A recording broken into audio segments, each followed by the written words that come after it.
Shalom Bapak Ibu serta saudara-saudari yang terkasih di dalam Tuhan Yesus Kristus. Kembali kita berjumpa di dalam ibadah doa keluarga Jumat 19 Maret 2021. Sebelum kita memasuki rangkaian ibadah doa keluarga kita, marilah kita meluangkan waktu untuk sejenak berdiam diri dan mengambil saat teduh.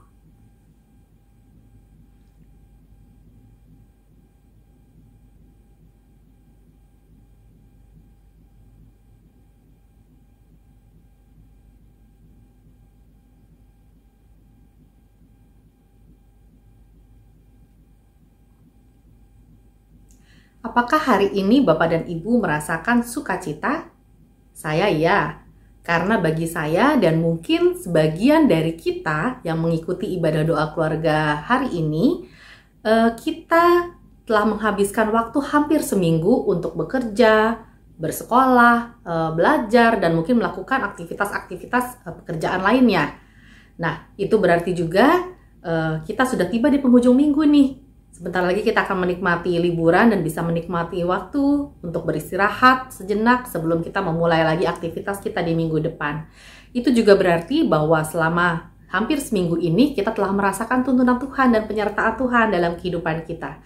Oleh karenanya kita mau merayakan penyertaan Tuhan, kita mau merayakan dengan sukacita bahwa Tuhan telah membantu kita melalui hari-hari yang lalu, melewati segala tantangan dan rintangan, dan membimbing kita sampai dengan ke hari ini. Yuk kita mau sama-sama memuji Tuhan dari PKJ 16, mari kawan-kawan nyanyi gembira.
Mari kita bersatu di dalam doa.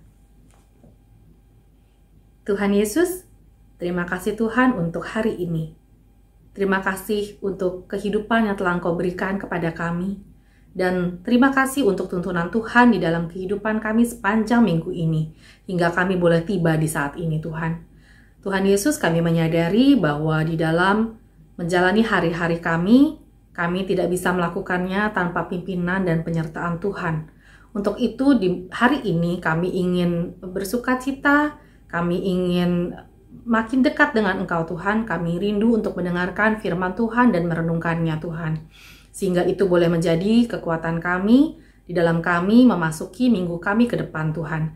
Kami juga teringat bagi teman-teman kami yang mungkin tidak mengikuti ibadah pada hari ini, dimanapun mereka berada, apapun yang mereka kerjakan, Dalam kondisi apapun, Tuhan yang mengetahui mereka satu persatu Tuhan. Kami mohon kiranya Tuhan berkenan melindungi mereka sama seperti Tuhan melindungi kami. Dan sebentar kami akan mendengarkan firman Tuhan. Kami mohon kiranya Roh Kudus boleh bekerja di dalam diri kami masing-masing, sehingga kami boleh diberikan pengertian akan apa yang akan kami dengarkan sesaat lagi Tuhan. Kami ingin menyerahkan juga pembicara yang akan membawakan firman ataupun renungan hari ini Tuhan. Biarlah kiranya Engkau boleh berbicara melalui dia. Dan kami ingin menyerahkan waktu ke depan hanya ke dalam tangan pimpinan Tuhan Yesus Kristus. Berbicaralah Tuhan sebab kami siap mendengarkan. Dalam nama Tuhan Yesus kami telah berdoa. Amin. Shalom Bapak Ibu Saudara sekalian, kita berjumpa lagi dalam doa keluarga hari ini. Dan pada saat ini kita akan sama-sama membaca dan merenungkan kisah tentang Paulus yang saat itu sedang berlayar menuju Roma sebagai seorang tahanan. Dan saya akan bacakan ayat nasnya saja, yaitu dari Kisah Para Rasul 27 ayat 22. Saya bacakan. Tetapi sekarang juga dalam kesukaran ini aku menasihatkan kamu supaya kamu tetap bertabah hati, sebab tidak seorang pun di antara kamu yang akan binasa kecuali kapal ini. Inilah kisah ketika mereka sedang berlayar dan tiba-tiba di saat yang sangat singkat kemudian mereka sudah harus terkepung oleh badai yang sangat besar, dan juga pada akhirnya kapal mereka kandas selama 14 hari. Mari kita sama-sama merenungkan kisah ini. Bapak Ibu sekalian, di dalam hidup ini tidak banyak di antara kita yang pernah mendapatkan pengalaman berada dalam situasi antara hidup dan mati. Tidak banyak di antara kita yang dipojokkan dengan situasi di mana tidak ada lagi opsi dan pilihan. Setidaknya ketika kita menghadapi tantangan atau kesulitan hidup, paling tidak masih adalah pilihan atau alternatif jalan yang bisa kita cari dan temukan bersama-sama. Nah, berbeda dengan Rasul Paulus dalam bacaan ini, saat itu ia sedang berada di atas kapal yang terombang-ambing dengan ruang gerak yang sempit.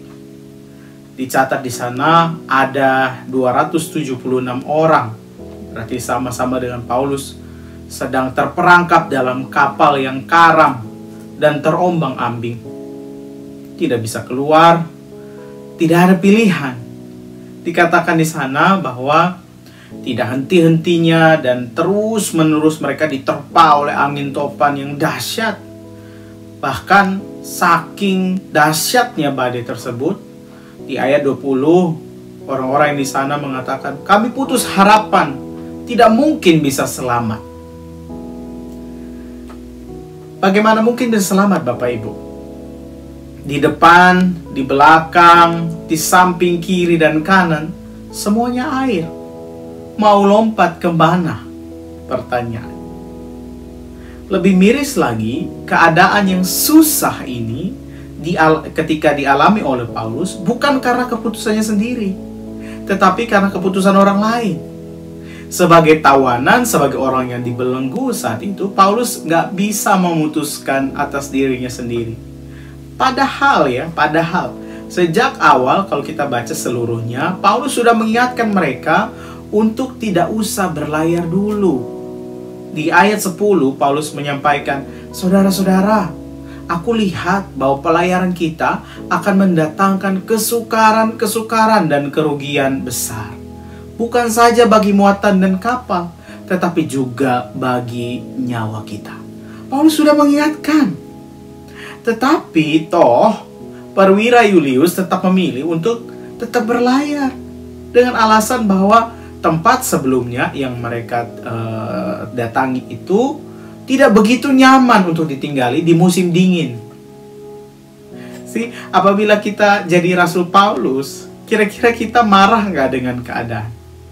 Mungkin saudara berkata, aku kan sudah ingetin supaya jangan berlayar, tapi ngeyel. Lebih memilih untuk keluar dari tempat yang aman hanya karena merasa tidak nyaman. Ini menarik saudara untuk direfleksikan. terutama di masa pandemi ini. Kita tergiur untuk mendatangi tempat-tempat yang tidak aman, seperti kerumunan, tempat-tempat yang tidak ketat protokol kesehatannya, dan lain sebagainya. Hanya karena kita sudah tidak nyaman lagi berada di rumah. Betul sekali, ini menjadi tantangan buat saya dan saudara. Padahal toh kita juga tahu ya, dan sudah diingatkan juga bahwa hal-hal seperti itu adalah hal-hal yang berbahaya. Datang kepada tempat-tempat yang seperti itu adalah hal-hal yang sangat berisiko. Kembali pada kondisi Paulus yang harus mengalami keadaan susah, padahal bukan karena keputusannya sendiri. Kalau saudara ada dalam posisi Paulus, mungkin saudara akan merasa sangat kesal dengan keadaan. Bukan karena keputusan saudara, akhirnya saudara diterpa badai. Bukan karena salah pertimbangan, tetapi karena keputusan gegabah yang diambil orang lain, akhirnya saudara ikut menderita karenanya. Reaksi yang normal dan wajar, kita mungkin akan marah, kita frustasi, kita bertanya, mengapa ini terjadi Tuhan? Atau bisa saja kita lalu melempar kesalahan ini atau keadaan seperti itu kepada orang lain.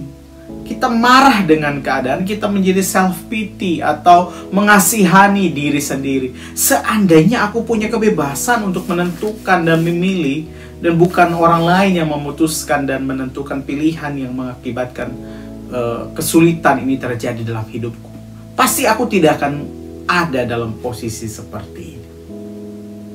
Nah, kalau kita terus-menerus melakukan hal tersebut, apakah yang akan terjadi pada akhirnya? Waktu kita hanya habis untuk mengasihani diri sendiri dan terus-menerus menyalahkan keadaan. Semua sikap tadi tentu bisa saja kita lakukan. Akan tetapi, apakah situasinya akan berubah? Tentu tidak. Situasi tidak berubah. Kita tetap ada di atas kapal, kita tidak bisa keluar, awan gelap, badai dan tofan itu terus menghantam kita. Respon yang ditunjukkan oleh Rasul Paulus dalam kisah ini mengingatkan kita untuk bagaimana kita seharusnya bertindak ketika ada masalah datang.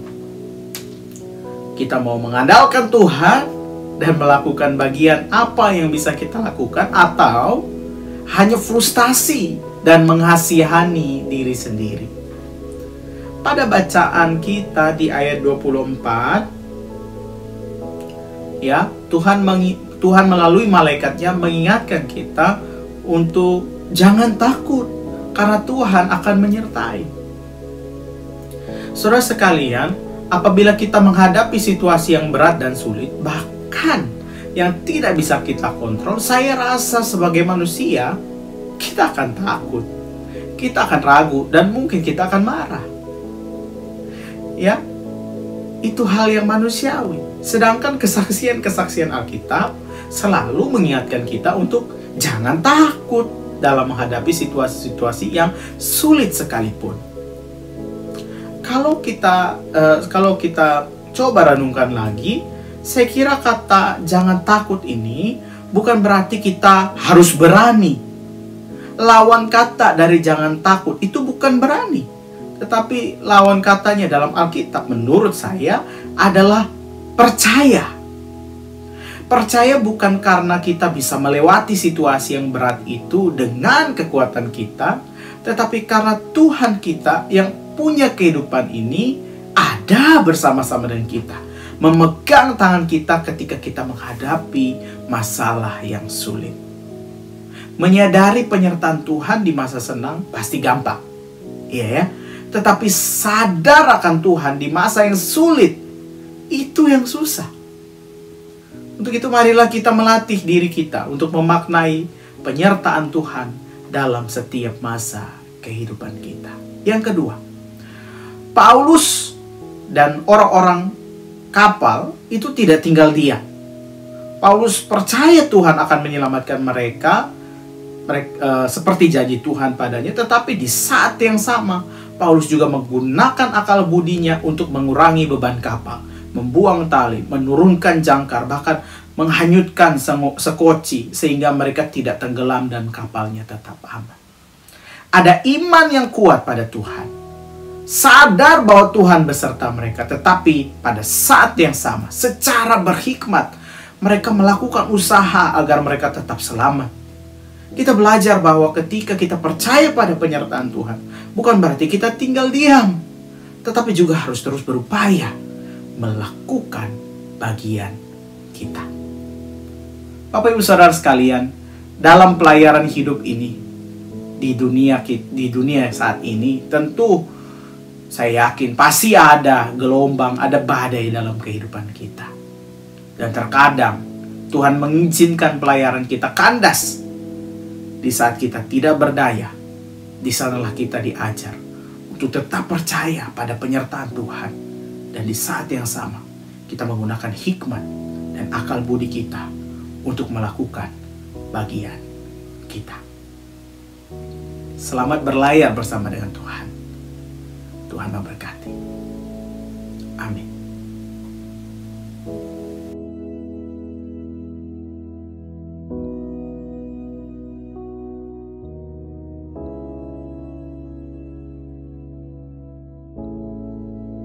Bapak Ibu sekalian, mari sama-sama kita menaikkan syafaat kita kepada Tuhan. Kita berdoa. Ya Tuhan, kami bersyukur untuk firman-Mu pada hari ini.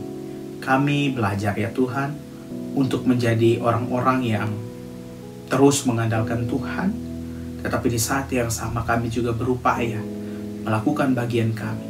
Kami percaya, kami yakin akan penyertaan Tuhan, tetapi di saat yang sama kami juga mau berupaya untuk tidak hanya tinggal diam, tetapi melakukan apa yang bisa kami lakukan ketika ada dalam situasi yang sulit.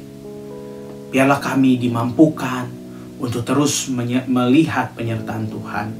Kami mungkin gampang melihat Tuhan menyertai kami ketika kami ada dalam posisi yang enak, ketika kami ada dalam masa-masa yang baik dalam kehidupan kami. Tetapi Tuhan, di masa kami ada dalam keadaan yang sulit, di masa ketika kami ada dalam badai kehidupan, kami sulit melihat penyertaan Tuhan.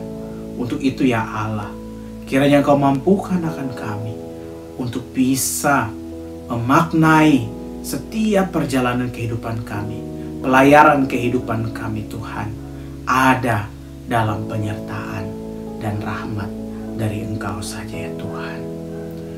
Terima kasih banyak ya Tuhan. Kami berdoa bagi setiap orang yang terdampak pandemi COVID-19. Mereka yang terkena PHK, tutup usaha atau penurunan pendapatan. Berikan hikmat, berikan kekuatan. Biarlah kita semua bisa melihat penyertaan Tuhan, tetapi di saat yang sama kami juga bisa melakukan yang terbaik untuk mencari jalan keluar bagi posisi kehidupan kami saat ini. Berdoa juga ya Tuhan buat orang-orang yang saat ini sakit, mereka yang terkena COVID-19 ataupun penyakit-penyakit yang lain, mereka yang ada di rumah sakit ataupun yang mungkin merawat diri di rumah. Berkati Tuhan atas setiap proses pengobatan yang dialami dan dilakukan, juga orang-orang yang mengasihi dan merawat. Tuhan memberkati, berikan kesembuhan yang sejati, dan kiranya kami semua Tuhan yang sehat juga ada dalam keadaan yang baik. Berdoa juga Tuhan buat penerapan PPKM yang ada di Jakarta dan kota lain, serta proses penyebaran vaksinasi di tanah air. Semoga berjalan dengan lancar. Kami bersyukur Tuhan buat orang-orang yang sudah yang sudah melakukan vaksinasi. Biarlah kami juga tetap menjaga kondisi kesehatan tubuh kami Tuhan. Terima kasih banyak ya Allah. Kami juga mau menaikkan saat ini Tuhan pergumulan pribadi kami. Mari Engkau mendengarkan doa kami.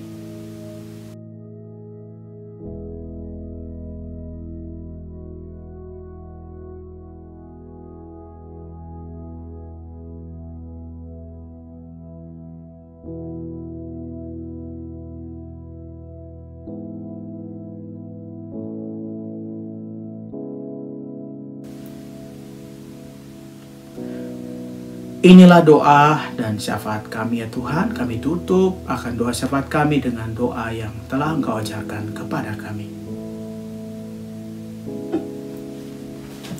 Bapa kami yang ada di surga, dikuduskanlah namamu, datanglah kerajaanmu, jadilah kehendakmu di bumi seperti di surga. Beri kami hari ini makanan yang secukupnya, ampuni salah kami seperti kami ampuni yang bersalah pada kami. Jangan bawa kami dalam pencobaan, tapi lepaskan kami dari yang jahat, sebab Engkau yang punya kerajaan dan kuasa dan kemuliaan sampai selama-lamanya. Amin. Amin.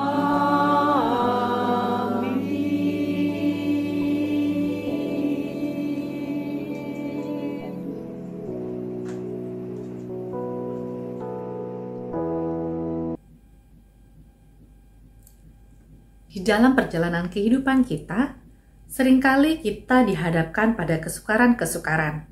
Tetapi lewat firman Tuhan yang baru saja kita dengarkan, kita diingatkan bahwa kita tidak perlu khawatir karena Tuhan selalu ada bersama-sama dengan kita. Yang kita perlu lakukan adalah berpegang teguh pada janji Tuhan bahwa Dia tidak akan pernah meninggalkan kita. Kita mau menutup ibadah doa keluarga hari ini dengan menyanyikan sebuah pujian dari PKJ 285, Bila Badai Hidup Menerpamu.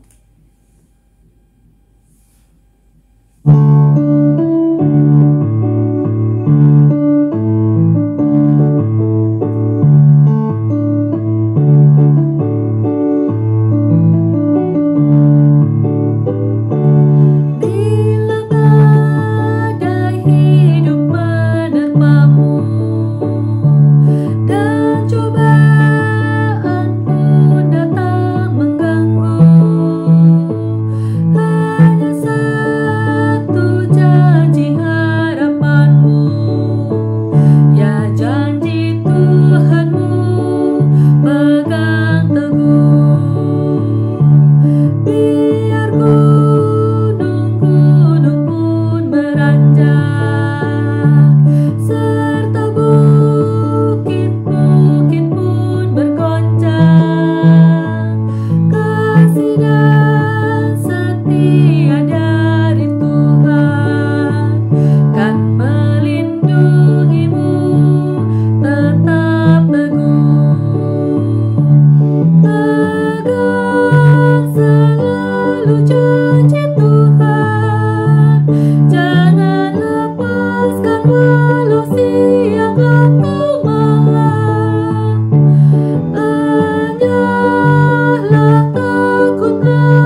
Bapak Ibu Saudara, ketika kapal kandas, percaya akan penyertaan Tuhan dan di saat yang sama melakukan apa yang menjadi bagian kita. Tuhan Yesus memberkati.